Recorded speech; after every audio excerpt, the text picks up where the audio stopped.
Okay guys, so let's continue from where we left off.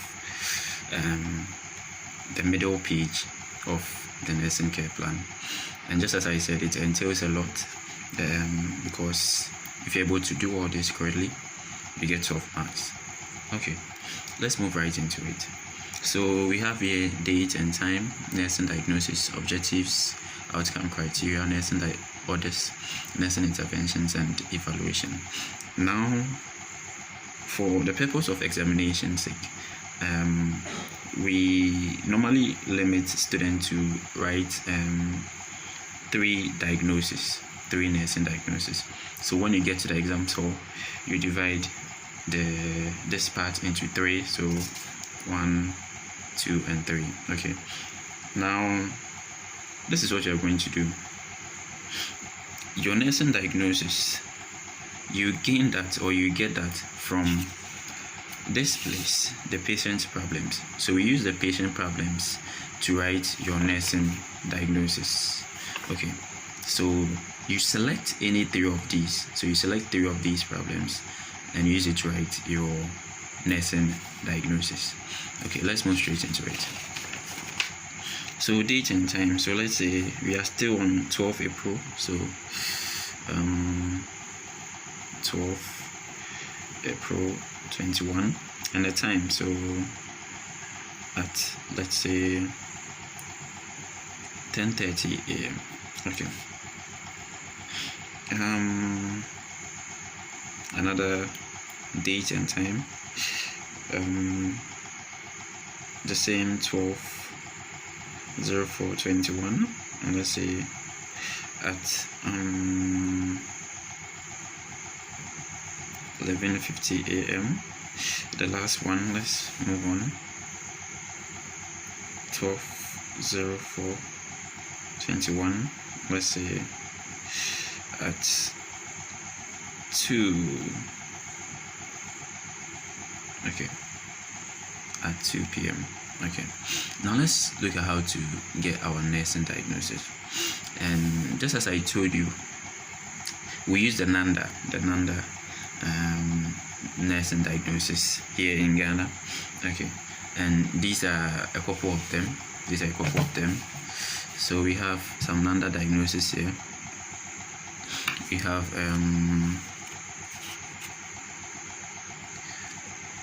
risk for infection, hyperthermia or hypothermia, acute pain,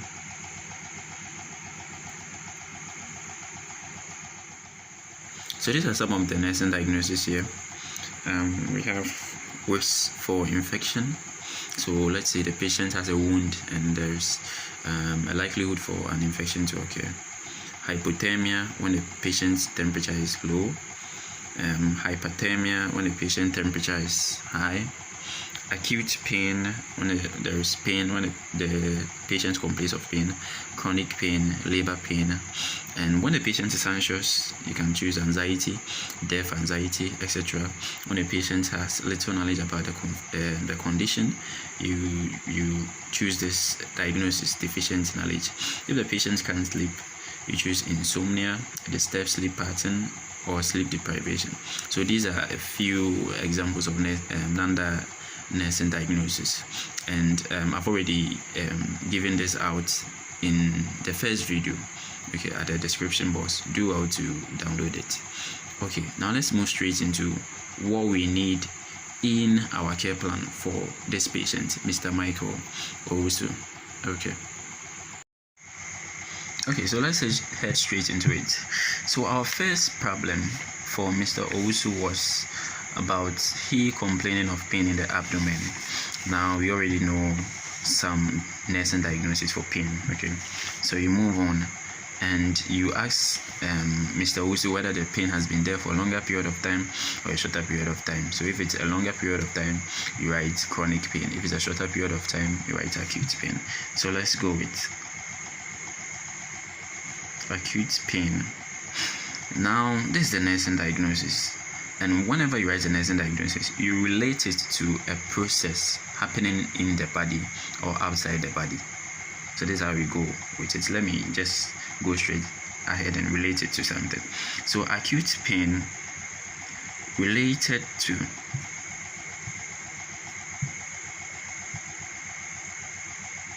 inflammatory process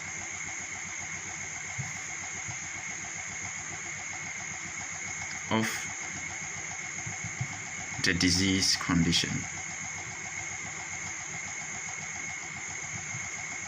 Okay, so that's the next diagnosis. Now, most of the time, pain is due to an inflammatory process. We all know of or if you don't know, there is this prostaglandin synthesis pathway, and it's in response to an inflammation going on, and it normally leads to pain.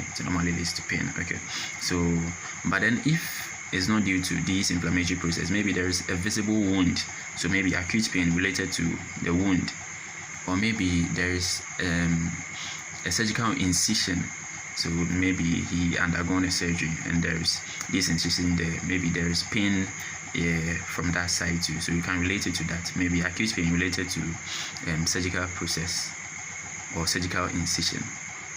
I hope you get me. Now I left something here. Acute pain, you can add something here. Abdominal pain, so to be precise. Okay, now related to inflammatory process. Okay, now let's move on to the other ones. He also complains of sleepless nights, and also anxiety, and also inadequate knowledge about disease condition. Okay, so with sleepless nights, I can choose insomnia, just as I show you. So we have insomnia, disturbed sleep pattern, etc. So let me go with insomnia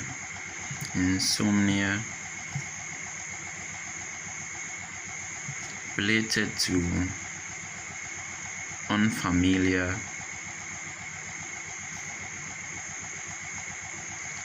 hospital environment. Okay, I don't know about you, but this mostly happens to me. Whenever I go to a new place, I find it very difficult to sleep. So my eyes will be just open throughout the whole night. Okay, so it happens. But then maybe Mr. Michael here can tell you the reason why he can't sleep, so you relate it to that reason. Okay, now let's move on. The last one is the patient is anxious, so there is this anxiety, and also inadequate knowledge about disease condition. Okay, so you can choose any of them. So for me, I want to choose inadequate knowledge. So let's move on to the next diagnosis, which is deficient knowledge. So you relate it to something related to inadequate information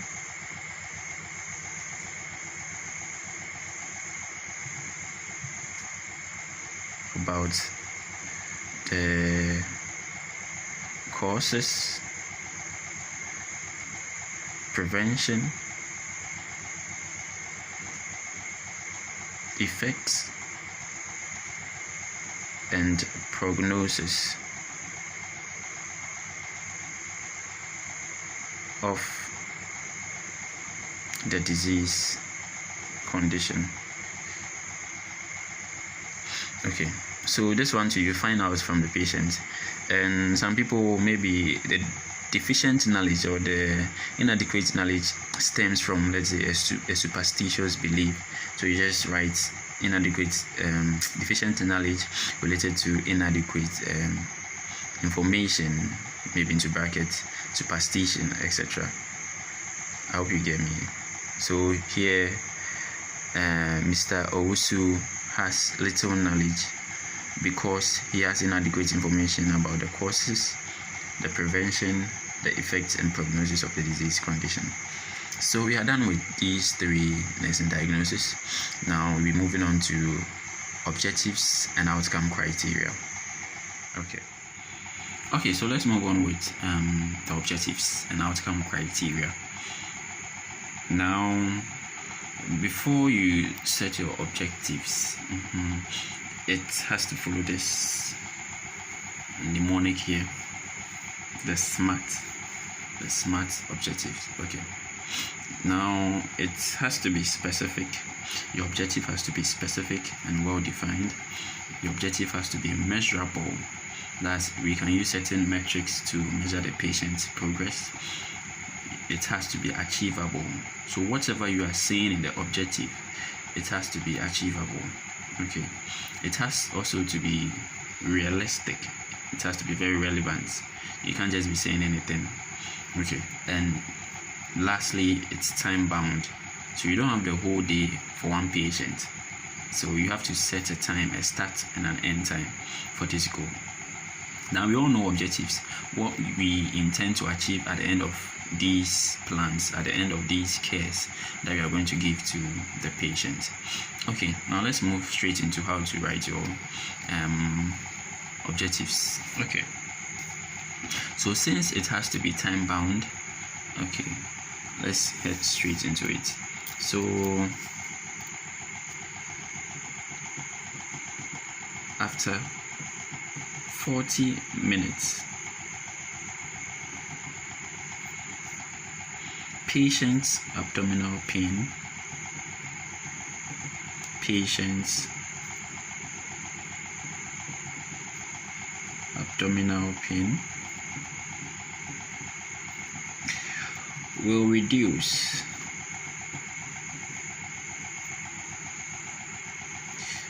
by a scale of 1 as evidenced by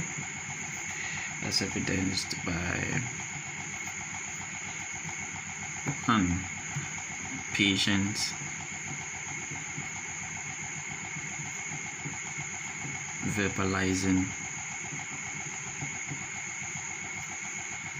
that abdominal pain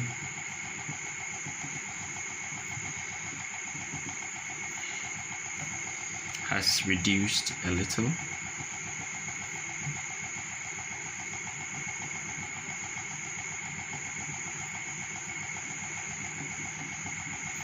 and 2, nurse assessing patients. So nurse assessing patients' level of pain and realizing level of pain and realizing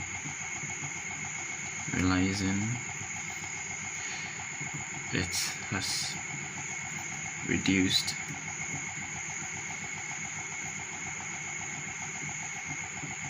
by a scale of 1. Okay, using a pain scale of 1 to 10. Using a pain scale of 1 to 10. Okay, so this a complete objective or outcome criteria. Now you notice that after 40 minutes means it's time bound, and I was specific here relating to the patient's particular need, pressing need, abdominal pain. Okay, and I was also specific here that it will reduce by a scale of 1. Now I know that after everything the pain will not just subside, so that makes it less realistic. So I'm trying to be realistic here, so it should at least reduce by a scale of 1. Now we have these ones too that are very important, the evidence. So we need an evidence.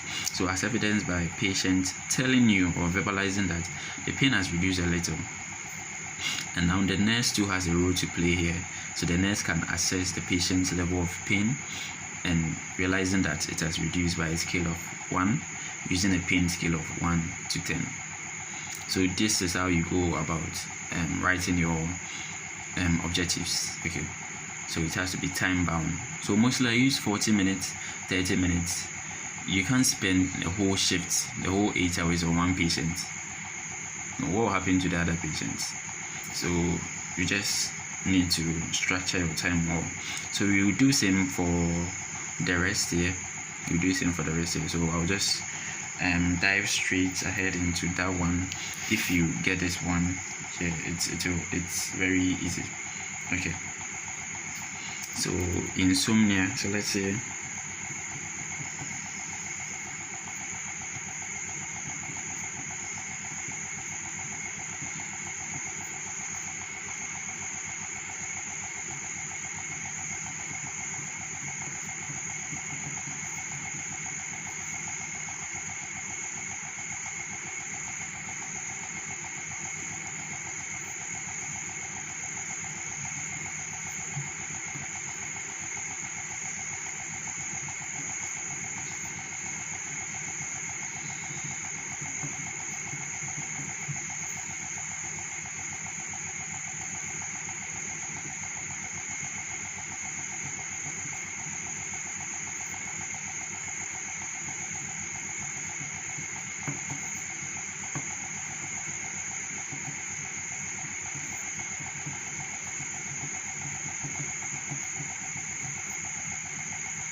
okay, so this is the next one. That's actually related to insomnia. That's lack of sleep.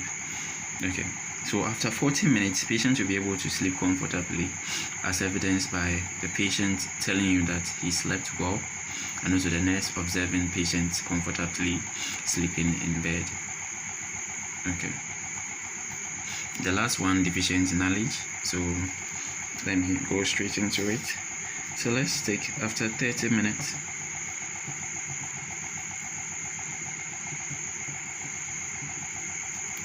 After 30 minutes, okay.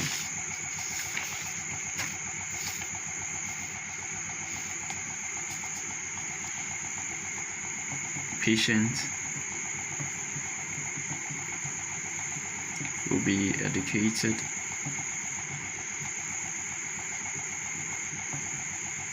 on the causes, prevention,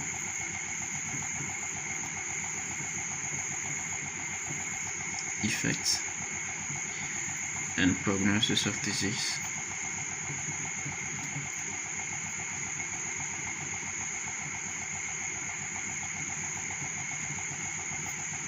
As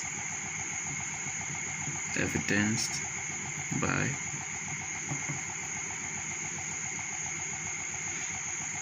one, patient answering about 70% of questions asked.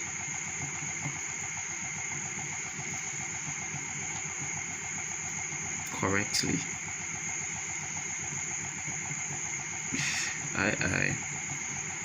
Nurse assessing patients level of understanding. So this is it. We are done with our 3 objectives as well. So the last one, after 30 minutes, the patient will be educated on the causes, prevention, effects, and prognosis of the disease condition, as evidenced by the patient answering about 70% of the questions asked correctly, and the nurse assessing patient's level of understanding. Now get this here. After everything, there has to be an evidence, and the patient and the nurse should play a role. So you don't just write only the nurse playing a role. Okay, so the patient must have something to do about the objectives. So you write the as evidenced by patient doing something, and the nurse also doing something. Okay, so mostly the patient can say something, so verbalize something to you, and then the nurse can also observe something, so you can use observation, assess something, ask something, etc. I hope you get me. Okay, so guys, this is where we end for the first part of this video. We will continue with nursing orders, interventions, and evaluation, and we are set, and you'll be able to write a care plan with ease. Okay, thanks for watching.